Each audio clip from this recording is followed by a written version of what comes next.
नमामि सद्गुरुं शान्तं सच्चिदानन्दविग्रहं पूर्णब्रह्मपरानन्दं ईशमाळन्दिवल्लभं।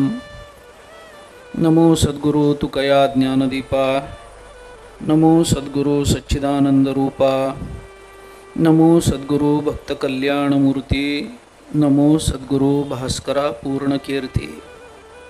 अखंडानंदरूपाय सविज्ञानप्रदायिने भवध्वान्तदिनेशाय गुंडाख्य गुरवे नमः।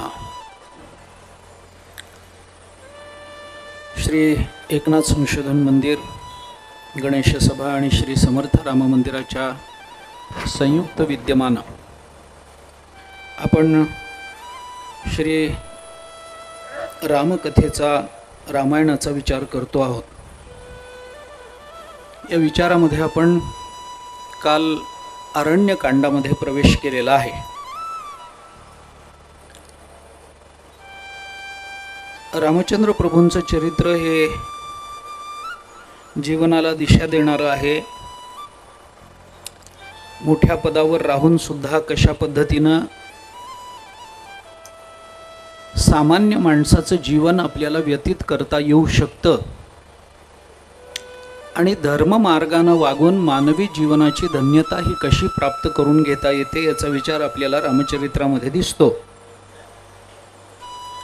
त्याचा विचार काल आपण थोडासा कालपर्यंत केला।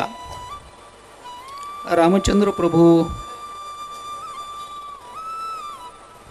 अरण्यामध्ये आहेत।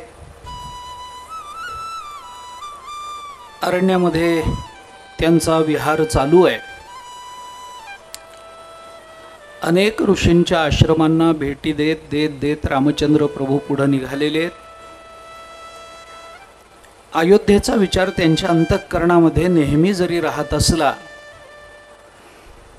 पितृवियोग त्यांना कळालेला असला, तरी रामचंद्र प्रभू, सीता मातोश्री आणि लक्ष्मण यांच्या संवादातून अनेक विषयांवर प्रकाश टाकत टाकत रामचंद्र प्रभू या सर्वांबरोबर मार्गानुक्रम करतायत। अनेक ऋषींच्या आश्रमामध्ये त्यांचं वास्तव्य आहे। कुठल्या ऋषींच्या आश्रमामध्ये भेट आहे, कुठल्या ऋषींच्या आश्रमामध्ये काही चर्चा आहे, कुठल्या ऋषींच्या आश्रमामध्ये फक्त त्यांना जाऊन नमस्कार करून पुढे जाणं आहे, असं सर्वत्र रामचंद्र प्रभू अनेक ऋषींच्या आश्रमाला भेटी देत देत देत पुढे निघालेत। या सगळ्या ऋषींना रामचंद्र प्रभूंच्या भेटीची, रामचंद्र प्रभूंच्या कृपेची आवश्यकता वाटते, कारण या सगळ्या ऋषींचं जे तप चालू आहे ते रामचंद्र प्रभूंच्या कृपेकरताच चालू आहे। सर्वे वेदा यत्पदम मामनंती तपांसी सर्वाणि च यद्वदन्ति यदिच्छन्तो ब्रह्मचर्यं चरन्ति तत्ते पदम संग्रहेण ब्रवीमि। हे उपनिषदांनी जे सांगितलं ते पद म्हणजे रामपदच आहे। वेदांतामध्ये निर्गुण निराकाराचे वाचक जे शब्द वापरले जातात ते सगळे शब्द आपल्याला सगुण साकाराचे वाचक म्हणून वापरता येऊ शकतात। त्या सगळ्या पदांचा सगुण निर्गुणपर संगतीपर अर्थ आपल्याला लावता येऊ शकतो आणि त्या पद्धतीने हे सगळे तप करणारे तपस्वी, हे सगळे ऋषी, यांना जरी ब्रह्मज्ञान झालेलं असलं, यांना जरी परब्रह्म स्वरूपता प्राप्त झालेली असली, तरी सुद्धा त्यांना रामचंद्र प्रभूंच्या सगुण विग्रहाच्या दर्शनाची मात्र अंतःकरणामध्ये अपेक्षा आहे। याच्यापैकी अनेक ऋषींना हे माहिती आहे की रामचंद्र प्रभू आपल्या आश्रमामध्ये येणार आहेत। अनेक ऋषींना याची जाणीव आहे की रामचंद्र प्रभूंकरता आपल्याला थांबायचं आहे। पुढे रामचंद्र प्रभू शरभंग ऋषींच्या आश्रमामध्ये जाणार आहेत। त्यावेळेला त्या शरभंग ऋषी हे थांबलेले आहेत रामचंद्र प्रभूंकरता, की रामचंद्र प्रभू आले की त्यांचं दर्शन घ्यायचं आणि त्यांच्या समक्ष आपला देहत्याग करायचा। याच्याकरता शरभंग ऋषी वाट बघून आहेत, प्रतीक्षा करतायत रामचंद्र प्रभूंचे। आणि तसे तसे रामचंद्र प्रभू त्या सगळ्यांना भेटत भेटत, त्या सगळ्यांचं दर्शन घेत हे पुढे निघालेले आहेत।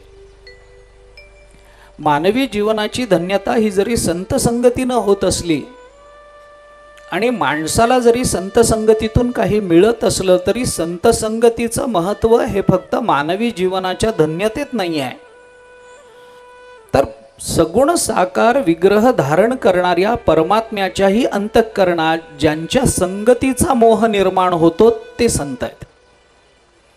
फक्त जीवाकरता संत आहेत असं नाही. तुकोबारांनी म्हटलंय, संतांचे सुख झाले या देवा म्हणून सेवा करी त्यांची. परमात्मा सुद्धा संतांची सेवा करतो.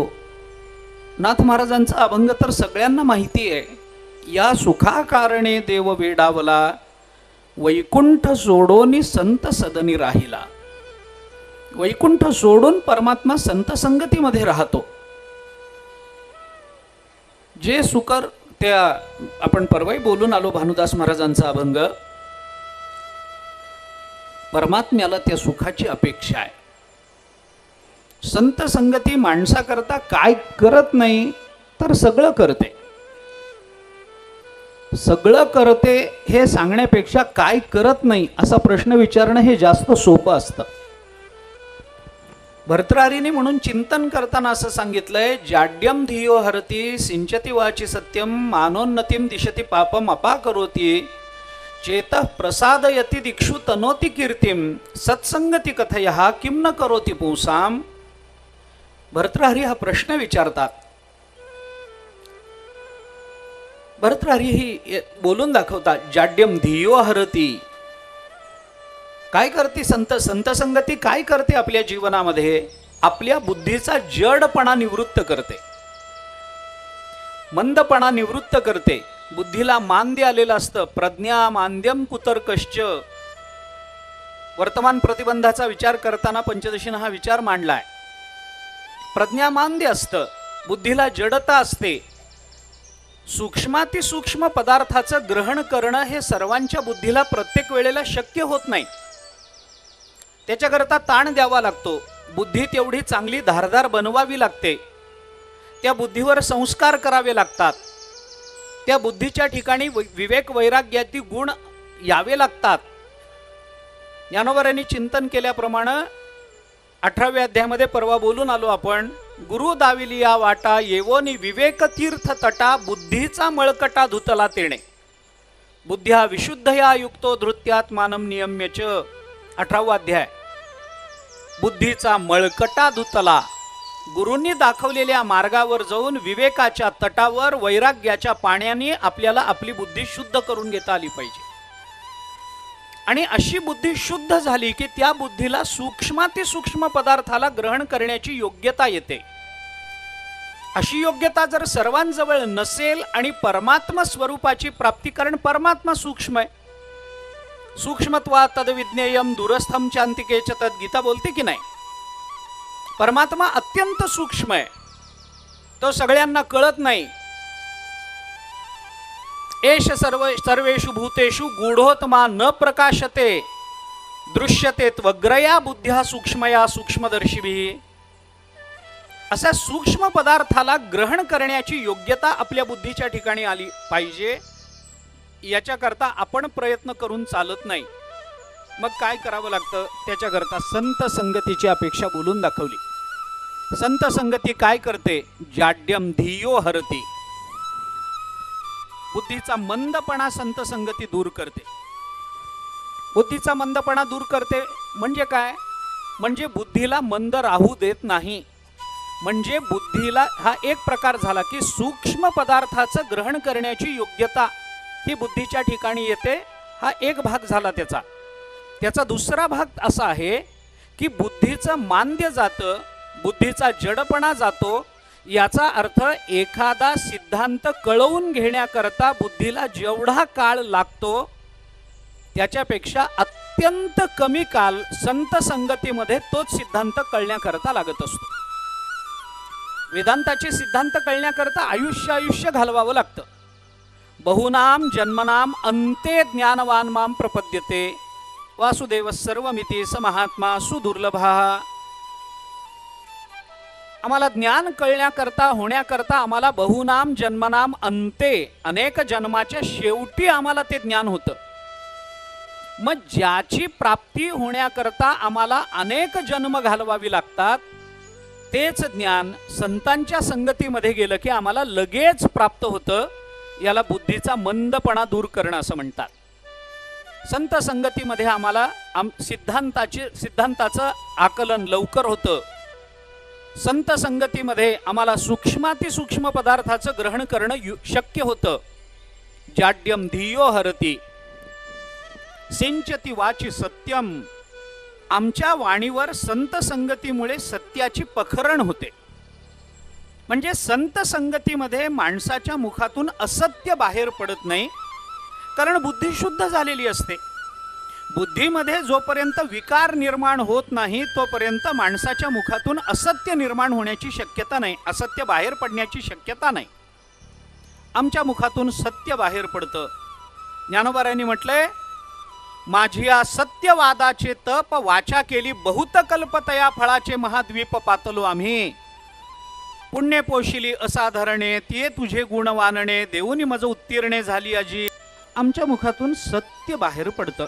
संत संगतीचा हा परिणाम सांगितला गेला. सिंचती वाची सत्यम. आमच्या वाचीवर आमच्या वाणीवर सत्याचं सिंचन संत संगतीमध्ये होतं.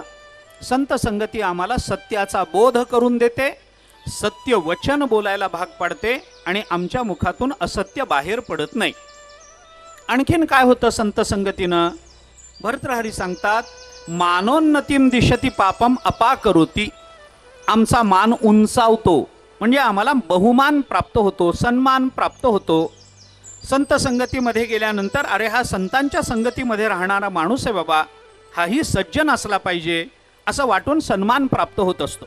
त्याला सन्मान प्राप्त होतो, बहुमान प्राप्त होतो, काही म्हणातला त्याला ते प्राप्त होतं. ते संत संग के 3 गुण, हर कोई लागत पाव, खाने को मिष्टान्न मिले आखिर वैकुंठ को जाव. असं संत संघाच्या गुणाचं वर्णन केलं जातं. संतांच्या संगतीमध्ये 3 गुण प्राप्त होतात. एकतर हरकोई लागत पाव, त्यांच्या शेजारी बसलं की सगळे त्यांच्या पाया पडतात म्हणून आपलेही पाया पडतात. खाने को मिष्टान्न मिले, जेवायला मिष्टान्न मिळतात. आणि अखेर वैकुंठ, संत संगती झाली म्हणून वैकुंठ. बाकी वैकुंठ मिळो न मिळो, पहिले 2 तरी महत्वाचे आहेच आहेत की हो. हरकोई लागत पावन खाने को मिष्टान्न मिले हे तर महत्वाचं आहेच आहे की आपल्याला. संतांच्या संघामध्ये आपला बहुमान वाढतो. दिशती पापम अपाकरोती, सर्व दिशांमध्ये मान मिळतो आणि पापम अपाकरोती, आमच्या जीवनामध्ये निर्माण झालेलं पाप संतांच्या संगतीमध्ये निवृत्त होऊन जातं. पाप ताप दैन्य जाय उठा उठी, झाली या भेटी हरिदासांची. पाप निवृत्त होतं. संत भेटले पाप राहत नाही. चेत प्रसादयती, आमच्या चित्ताला प्रसन्नता प्राप्त होते. दिक्षु तनोती कीर्तीम, सर्व दिशांमध्ये आमची कीर्ती वाढते. आणि मग भर्तृहरी विचारतात, सत्संगती कथया किम न करोती पुंसाम. अरे सत्संगती माणसाकरता काय करत नाही ते सांगा. पुन्हा हा परिसंख्या अलंकार आहे. सत्संगती कथया किम न करोती पुंसाम हा साहित्यशास्त्रामधला परिसंख्या अलंकार आहे. परिसंख्या, प्रश्नपूर्विका परिसंख्या म्हणतात याला. सत्संगती आपल्याकरता काय करत नाही. आणखीन एक वचन आपल्याला असं दिसतं याच अर्थाचं, दूरी करोती कुमतीम विमली करोती. आमची कुमती दूरी करोती. सत्संगतीमध्ये काय होतं? आमची कुमती. मी कशाकरता बोलतो? सत्संगतीमध्ये माणसांनी का जावं? हे रामचंद्र प्रभू प्रत्येक भेटलेल्या ऋषींच्या आश्रमामध्ये का गेले? रस्त्यानं निघाले होते. अरे थोडंसं आत गेलं ना, चालत गेलं ना की अमक्या अमक्या ऋषींचा आश्रम आहे, चला ना.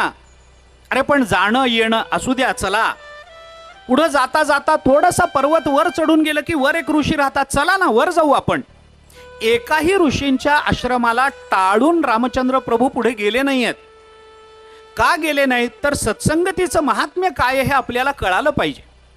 देवाला सुद्धा ज्यांच्या संगतीची ओढ आहे, देवाला सुद्धा ज्यांच्या जवळ बसावं वाटतं, ज्यांच्या बरोबर बोलावं वाटतं, ज्यांच्या सेवेमध्ये रत व्हावं असं वाटतं.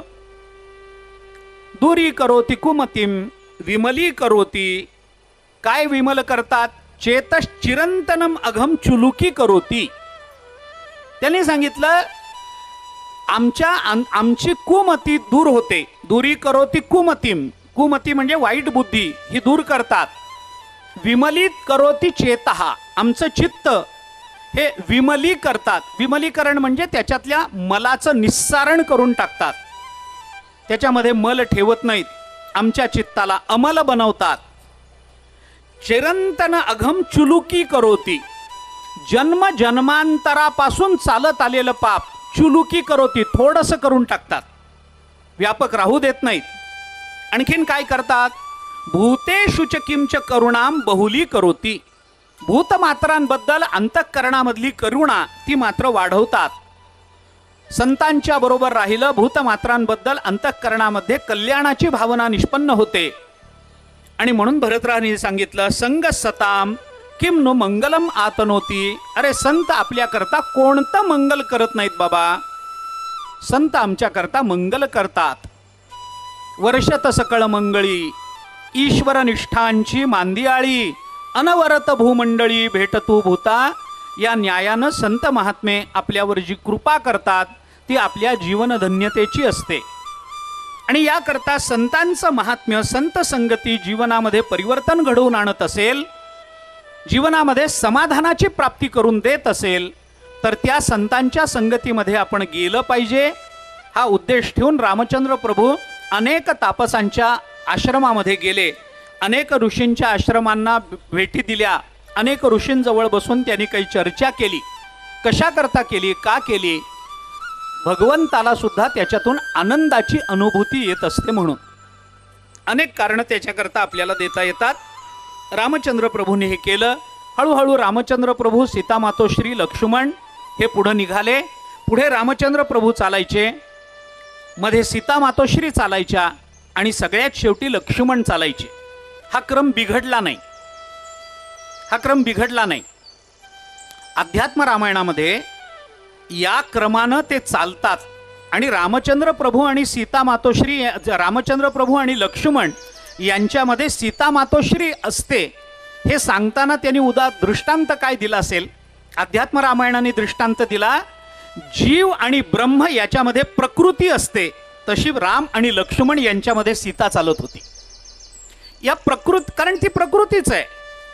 त्या दृष्टीनं सीता मातोश्रीमध्ये चालायच्या. असे पुढे चालायला लागले आणि एक विचित्र आक्रमण या वेळेला त्यांच्यावर झालं. त्या राक्षसाचं नाव आहे विराध. विराधाचं आक्रमण झालं. विराध हा अत्यंत विचित्र राक्षस आहे. वाल्मिकी रामायणामध्ये त्याच्या रूपाचं वर्णन नाही आहे, पण नाथ महाराजांनी त्याच्या रूपाचं वर्णन करताना म्हटलंय, त्याचे 2 हात फार लांबपर्यंत जात होते. इच्छा आकांक्षांचं प्रतीक असतं. रामायण असो, भागवत असो, इथे येणाऱ्या राक्षसांचा जो विचार आहे आणि त्यांच्या स्वरूपाची जी मांडणी केलेली आहे ना, ही नेहमी आपल्या वृत्तीच्या जवळ येणारी असते. ती आपल्या वृत्तीच्या जवळ येणारी असते. विराधाचे 2 हात लांब आहेत. तसे माणसाच्याही वृत्तीमध्ये इच्छा आकांक्षा लांब आहेत. कुठेतरी त्याच्या अंतःकरणामध्ये लोभ आहे, कुठेतरी त्याच्या अंतःकरणामध्ये लालसा आहे. ती मिळवण्याकरता लांब लांबपर्यंत ते जात असतं. आपण जरी इथं बसलेलो असलो तरी आपल्या इच्छा आकांक्षा लांब असतात. माणसाला इथं बसून वाटतं आपण जर आता अमेरिकेत हे भोगलं तर गेला लांब, तिथपर्यंत हात गेला लांब त्याचा, कुठेही जाऊ शकतं. रामचंद्र प्रभू, लक्ष्मण हे दोघेही बघतात, काय आहे हे, कोण आहे? हा राक्षस आहे. सीतेच्या आयुष्यामध्ये तिने प्रत्यक्ष बघितलेला हा पहिला राक्षस आहे. का पहिला राक्षस. आणि पहिल्या वेळेला भय वाटतं. सीता मातोश्री थरथर थरथर कापायला लागल्या. रामचंद्र प्रभूंना वाईट वाटलं. इतकं वाईट वाटलं की रामचंद्र प्रभूंनी लक्ष्मणाला एके ठिकाणी पुढं बोलूनही दाखवलं. याच प्रसंगामध्ये, एक वेळ माझ्या वडिलांचा वियोग झाला, त्याचं मला एवढं दुःख झालं नाही, पण सीता आता माझ्यापासून लांब गेली त्याचं मला जास्त दुःख होतंय, असं बोलून दाखवलं. मग आता याला काय करायचं? काही केलं तरी तो मरेना. पुष्कळ मारण्याचा प्रयत्न झाला. रामचंद्र प्रभूंचे बाण गेले तरी तो मरेना. काय कारण असेल, काय कारण असेल? विचार सुरू झाला. विराधाने पुष्कळ त्यांना, त्या सीतेला हे केलं, काय तू या माणसांबरोबर राहतेस, माझी पत्नी बन, मी तुला सुखात ठेवेन, अमुक करीन तमुक करीन. रामचंद्र प्रभूंना विचारलं, काय आहे काय नाही, तुम्ही कोण आहात, मी तुम्हाला मारून टाकेन, तुम्ही याच्या पुढे दिसणार नाहीत. पुष्कळ वल्गना झाल्या. रामचंद्र प्रभू त्यांना उलटं बोलले. आणि मग विराधाने एका प्रसंगामध्ये त्याला विचारलं की बाबा कोण आहेस तू? त्यांनी विचारलं, तुम्ही कोण आहात? रामचंद्र प्रभूंनी सांगितलं, मी दशरथाचा ज्येष्ठ पुत्र राम आहे, हा माझा धाकटा भाऊ लक्ष्मण आहे, आणि तू जिला उचलून नेलंयस ती माझी पत्नी सीता आहे. हा राम आहे हे कळल्यानंतर विराधाचा विरोध मावळला.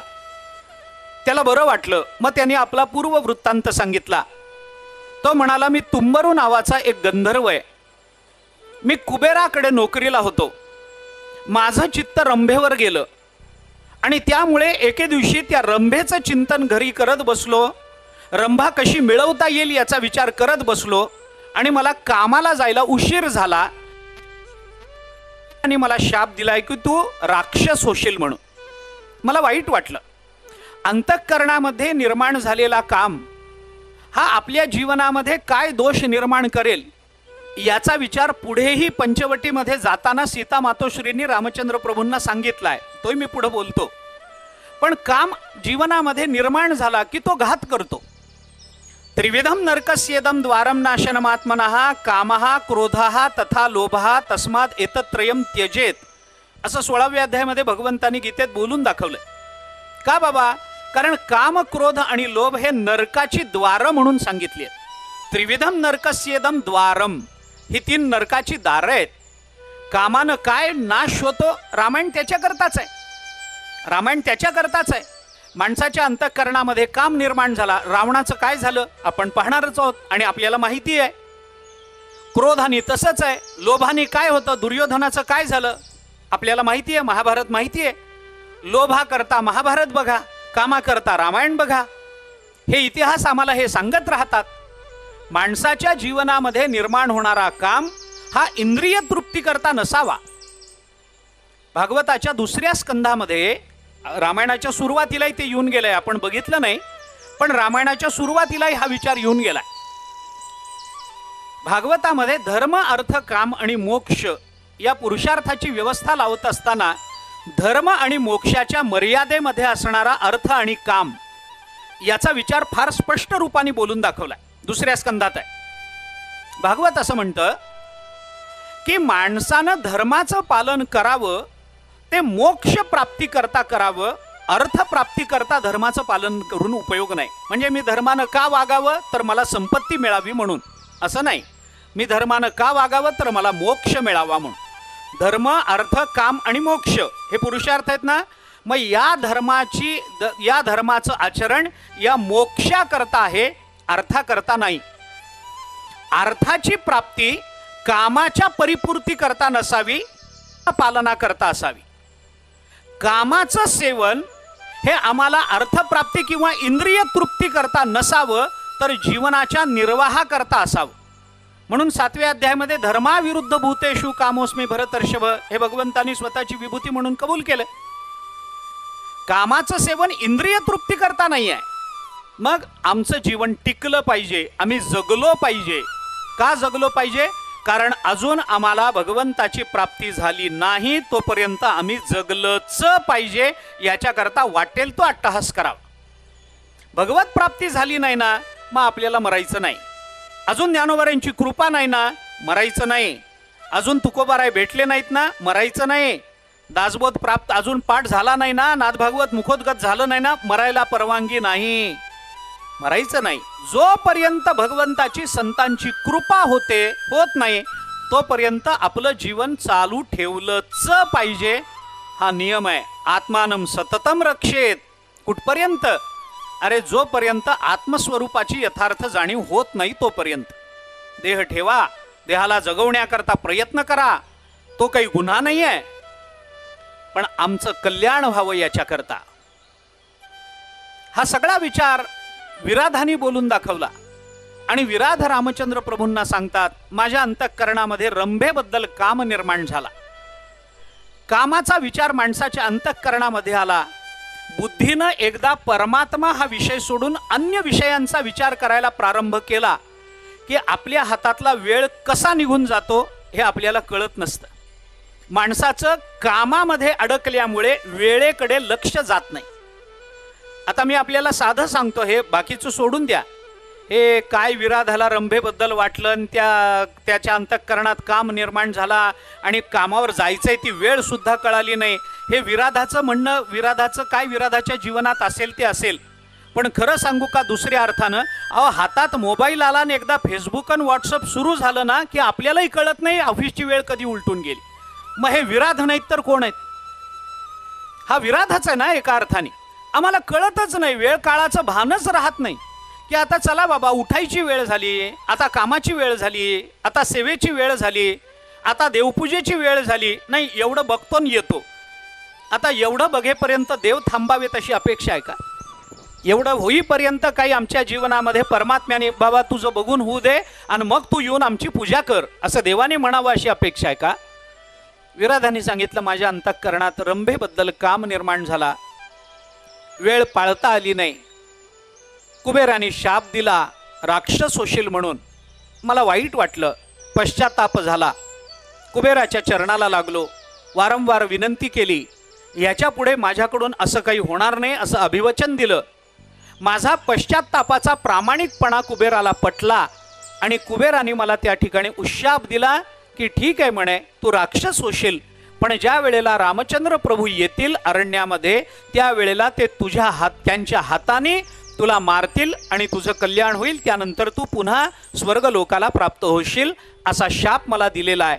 त्यामुळे आता तुम्ही जर रामचंद्र आहात हे सांगता आहात तर मला असं वाटतंय की माझ्या कल्याणाची वेळ जवळ आलेली आहे, त्यामुळे मला आता मरावं लागणार आहे. मग हे कसं मरायचं, काय मरायचं, की काही शस्त्र चालवली तर तो मरत नाही आहे, मग काय करावं असा प्रश्न निर्माण झाला. तेव्हा रामचंद्र प्रभूंनी लक्ष्मणाला सांगितलं, लक्ष्मणा, जर कुणी आपल्याला असा शस्त्राने मारता येत नसेल तर त्याला पुरून टाकून मारावं, हा सनातन धर्म आहे. पुरून टाकून, राक्षसांना पुरून मारावं, राक्षसांना पुरून टाकावं, हा सनातन धर्म आहे, हे रामचंद्र प्रभूंनी लक्ष्मणाला सांगितलं. आणि मग लक्ष्मणाला सांगताना मग त्यांच्या 2 बाणांनी त्याचे 2 हात तोडून टाकले. तोडून टाकल्यानंतर सीता मातोश्रींना परत आणलं. सीता मातोश्री घाबरलेल्या आहेत, थरथर थरथर कापतायत. रामचंद्र प्रभूंनी त्या विराधाला खाली आपटलंय, त्याच्या नरड्यावर पाय दिलाय आणि रामचंद्र प्रभूंनी लक्ष्मणाला सांगितलंय, लक्ष्मणा याच्याकरता खड्डा खण. मग लक्ष्मणाने खड्डा खणला, त्याच्यामध्ये त्या विराधाला टाकण्यात आलं आणि टाकल्यानंतर त्याच्यावर माती टाकण्याच्या पूर्वी, दगड टाकण्याच्या पूर्वी विराधाने सांगितलं, देवा तुमच्या हातून मला मरण येतंय, माझं जीवन धन्य आहे, मला याच्या पलीकडे माझ्या जीवनामध्ये दुसरा आनंद नाही की मी पुन्हा स्वर्गलोकाला प्राप्त होणार आहे, मी या अशा अपवित्र योनीतून माझी मुक्तता होते, माझं जीवन धन्य आहे, मला आनंद आहे. आता मी तुम्हाला असं सांगतो की तुम्ही इथे राहू नका, इथून पुढे जा, इथून पुढे शरभंग ऋषींचा आश्रम आहे, त्या आश्रमामध्ये आपण जा, शरभंग ऋषी आपल्याकरता थांबलेले आहेत देवा, असं त्यांनी सांगितलं. त्यांचा मार्ग दाखवला आणि मार्ग दाखवल्यानंतर रामचंद्र प्रभूंनी त्याच्यावर दगड वगैरे टाकले, तो खड्डा बुजवून टाकला. तो नंतर दिव्य देहाने स्वर्गलोकाला प्राप्त झाला.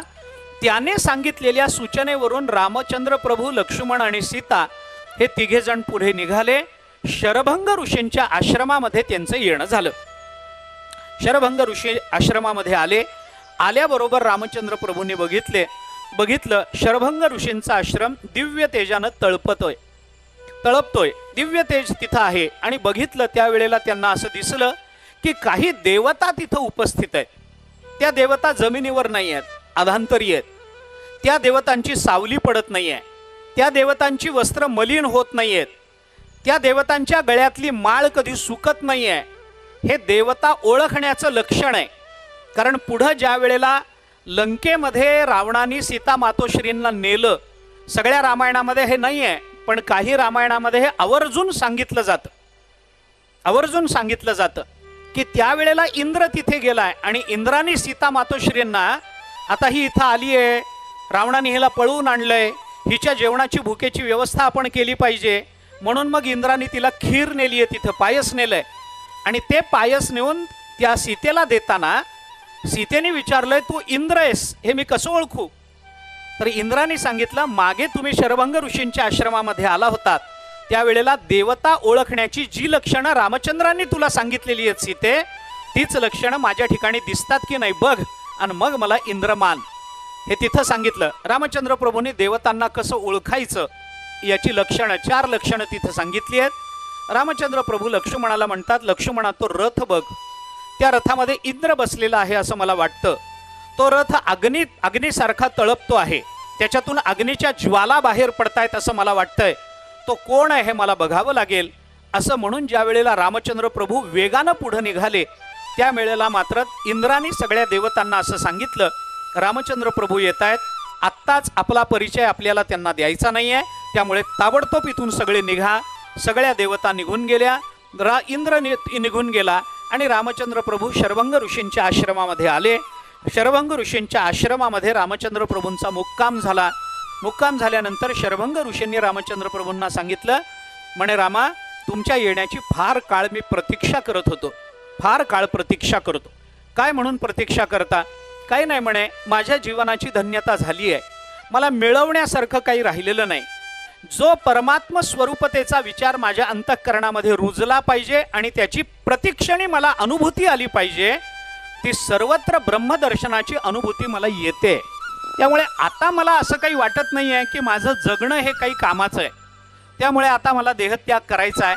मी पुष्कळ वेळेला विचार केला, पण मला अनेक ऋषींनी असं सांगितलंय की बाबा रामचंद्र प्रभू येणार आहेत, त्यांच्या सगुण विग्रहाचं दर्शन घे आणि मग देह आपला भगवत चरणी समर्पित करून टाक.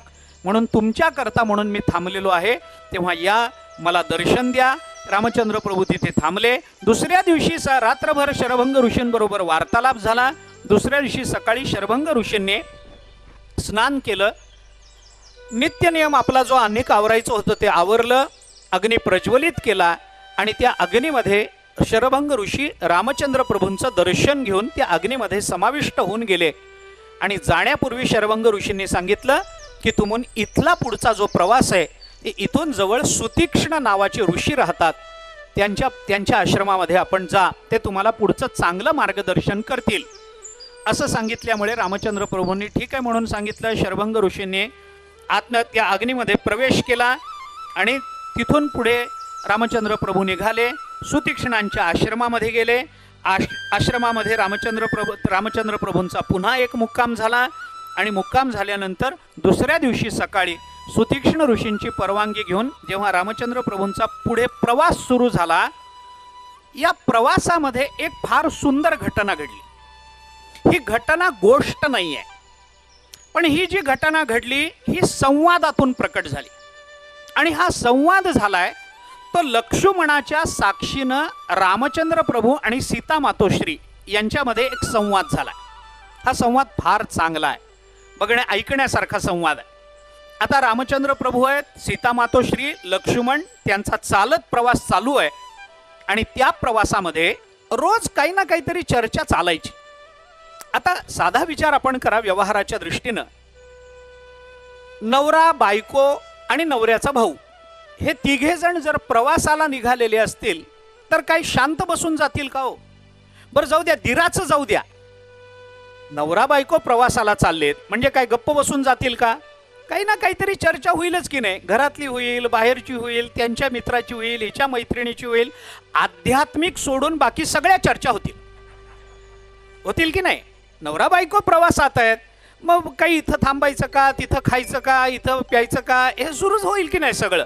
मग असं झालं, मग तसं झालं, मग हा पदार्थ, मग तो पदार्थ, मग अमक्याचं, मग तमक्याचं, मग तुमची आई कशी, माझी आई कशी, मग तुमचं सासर कसं, माझं सासर कसं, हे असं सगळ्या चर्चा होणार.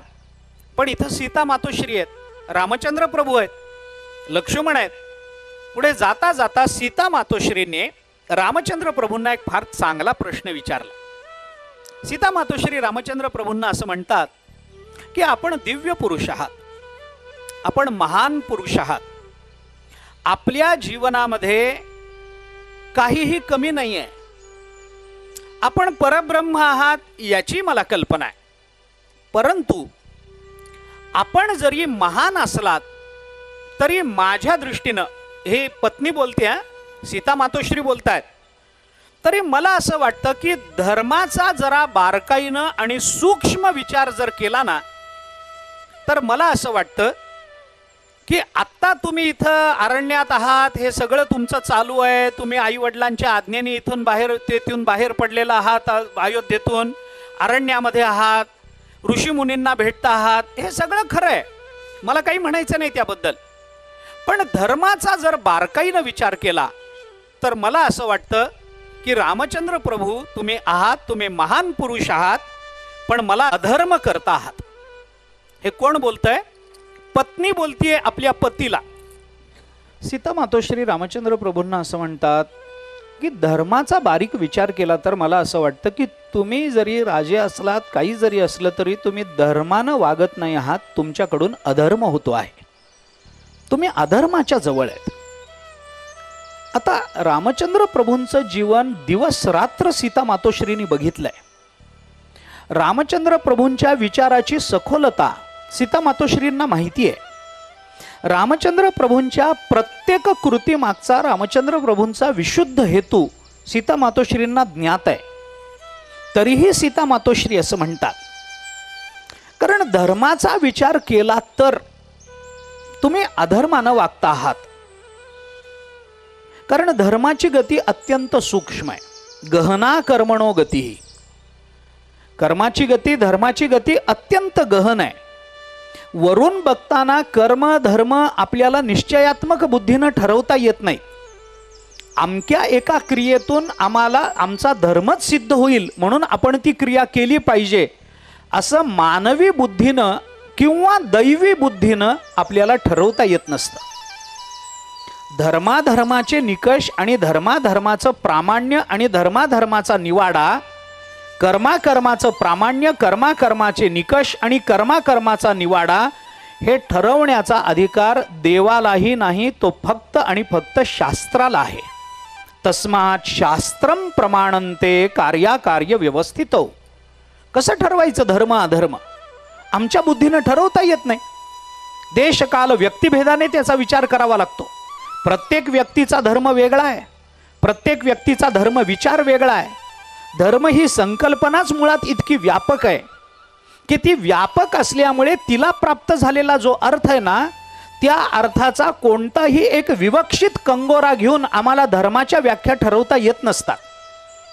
एक विचार आपण लक्षात घ्या, जिथे व्यापकता असते तिथं विवक्षित अर्थाचा त्याच्यावर आपल्याला आरोप करता येत नसतो. कारण व्यापकत्वामध्ये सगळंच सम्मिलित होत असतं. त्यामुळे विवक्षित अर्थाचा आरोप करून तेवढाच तो धर्म आहे असं आपल्याला मानता येत नाही.